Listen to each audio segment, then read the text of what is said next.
Hey, what is up guys? MKBHD here. YouTube Rewind.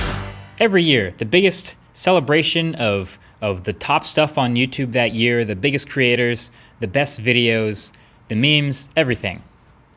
At least we thought. A lot of people have been asking me about this. You may have noticed, about a week ago, YouTube Rewind 2018 was uploaded, and it's not exactly doing too hot. In fact, it's currently, in just a few days, the second most disliked video ever uploaded of all time. First place being Justin Bieber's Baby, and it's on pace to pass that probably pretty soon. So the most outwardly hated video ever uploaded to this site.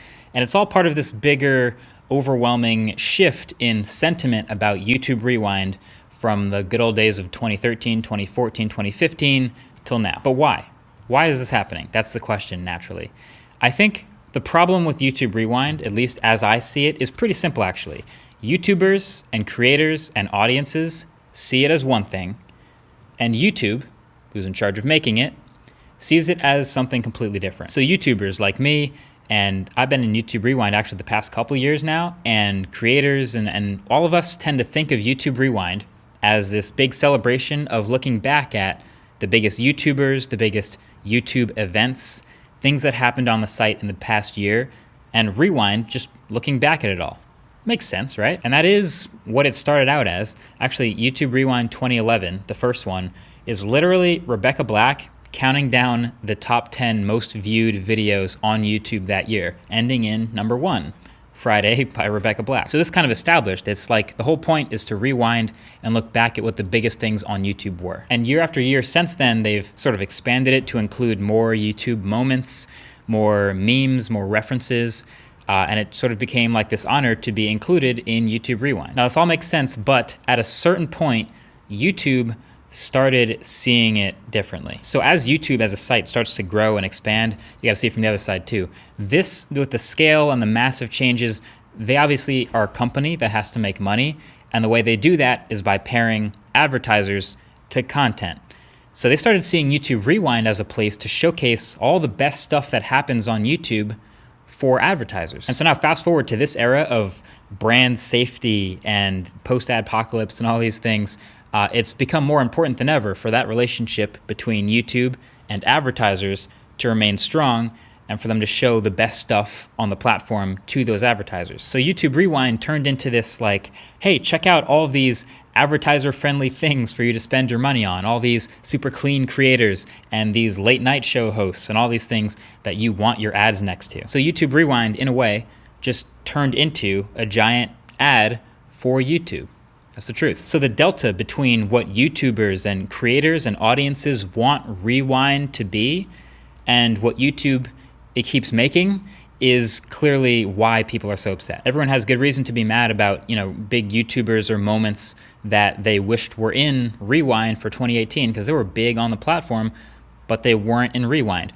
PewDiePie, Shane Dawson, the KSI versus Logan Paul fight, just for example, some big things that happened. They were big in 2018 on YouTube, and they weren't in Rewind. But yet then you have Will Smith, Trevor Noah, John Oliver, all not really YouTubers. I mean, Will Smith, I guess, at this point, sort of, but also not all that really big in 2018 specifically, but yet they're all in YouTube Rewind 2018 for some reason. That reason being that looks pretty good to advertisers. And then to top it all off, I think generally the style of YouTube Rewind has been sort of difficult, sort of problematic. I think even if they did include all these things that everyone wants to see, the video it's just kind of hard to watch. And this is just coming from me. I'm just one guy, and I happen to make videos, but YouTube Rewind's not made by one guy. It's a production team, so it's made every year by a company called Portal A, a production company, and YouTube is the client. And they just try to shove everything into this video every year. And I think that's the mistake. Like, take a look backwards at YouTube Rewind 2011. The first one. It's 2 minutes long. It's Rebecca Black talking through the hits of the year. Simple, there's a little montage in the middle of some great moments. The memes, the references, it's great, but it's one creator and it's one song, Levels by Avicii. And then 2012, the next year. So this is the first year they actually brought people in and creators in to shoot new content instead of just bringing in viral videos from that year. And the whole video is a Gangnam Style remix. So if you remember Gangnam Style, the whole thing, it's 4 minutes long. And actually, if you look at the credits, this photo is everyone featured in YouTube Rewind 2012. It's simple. You could catch everything, you could appreciate everything. This was maybe peak Rewind as far as actual video style, if you ask me. So then next year, YouTube Rewind 2013. This is the first year they tried to do a lot. It's a mashup style. It's 6 minutes long, and there's 6 songs in the DJ Earworm Mashup of the Year. There are 56 creators. There's also Cookie Monster and Jimmy Kimmel, but the rest were creators. And this is the first one that was produced by Portal A. And if I had to guess, this is also the first year they started sort of using Rewind to share with advertisers. I think the community sort of gave this one a pass because we liked it. It was this sort of first one of this style. Felt original, still felt like a sort of a celebration of rewinding and looking back at YouTube. Then there was Rewind 2014. Again, a mashup style, 95 creators. There were 6 songs this time, and lots of fast motion and cutting to show more things. Just it felt like they're trying to shove more things in each time. Just absolute chaos. And then so on and so forth to YouTube Rewind 2017, which is just the peak of it all. This is last year. There's a bunch of late night talk show hosts, a bunch of creators, a bunch of traditional celebrities, etc. It's 7 minutes long, and the video is just flying. It's just a barrage of everything. So now it's 2018.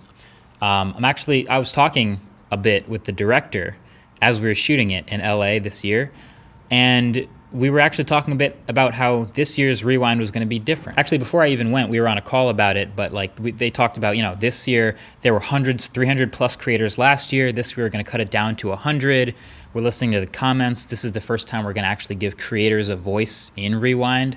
So it kind of felt like they were getting something there. It felt like they understood that they have to cut back a little bit. The last one, which was the first one, actually seemed to get a bit of a negative reception.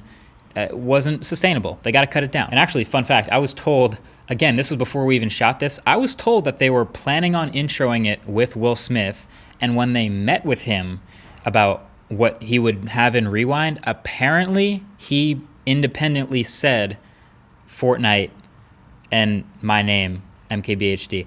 I can't verify this. I want to believe, but apparently that was his own suggestion. Hey, Will, if you're watching this, I would love to collab. I got all kinds of ideas. But apparently that's his own idea. But then I get there to the shoot. It's in LA. I'm there all day.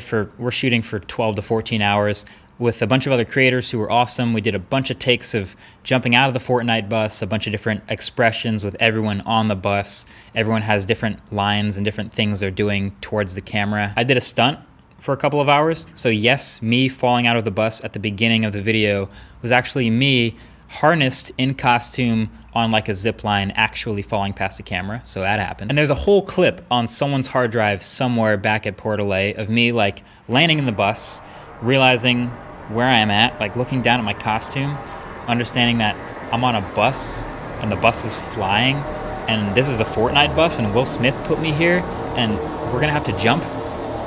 Is this what you wanted? It was all of that, but then the actual clip got cut down to this. I would want Fortnite and Marquez Brownlee.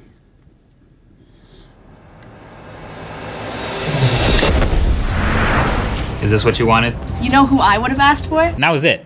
And like, that's a cool clip and everything. I loved watching it, but as someone who was there, that clip didn't convey the whole point of the shoot. It's just kind of all lost. You barely realize what's happening. You maybe take some of it in and then it's on to the next scene. And that's how it is with every single clip. It's just the montage style all over again. I'm sure if you talk to other YouTubers, Casey, Liza, other people who were in like these 4-second clips, they were probably shooting for a whole day with much more in mind.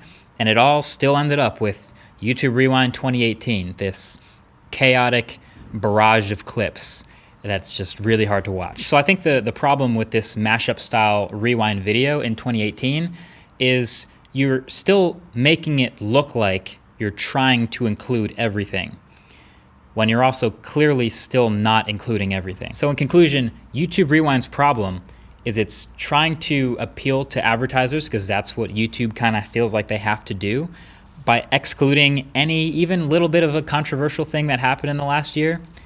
But in the mashup style, they're still including hundreds of things, every single little thing they can, in an effort to try to make everyone happy. But the more things you include, the more obvious and well-defined those exclusions are. So YouTube, you can't make everyone happy. I think like if anyone could possibly fix Rewind or make it better for next year, I think the change you have to make is you got to leave some stuff out. You can leave me out, I don't mind. Obviously, I've been in it for a couple of years, and I love being a part of it. I learn a lot when I'm on the set of a big production like that, and it feels good to represent this sort of tech community on YouTube that I think is kind of underrepresented, but you're gonna have to leave some stuff out. I really think they should embrace cutting stuff out and hand selecting the sort of couple of things that really popped and represented YouTube that year.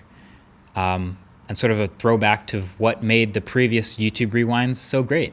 Just my 2 cents. Either way, hope that video helps sort of understand my perspective as someone who was part of the production. I know a lot of people who were in it aren't really saying much about it, but that's pretty much it. So thank you for watching, and I'll catch you guys in the next one. A tech video, I promise. Peace.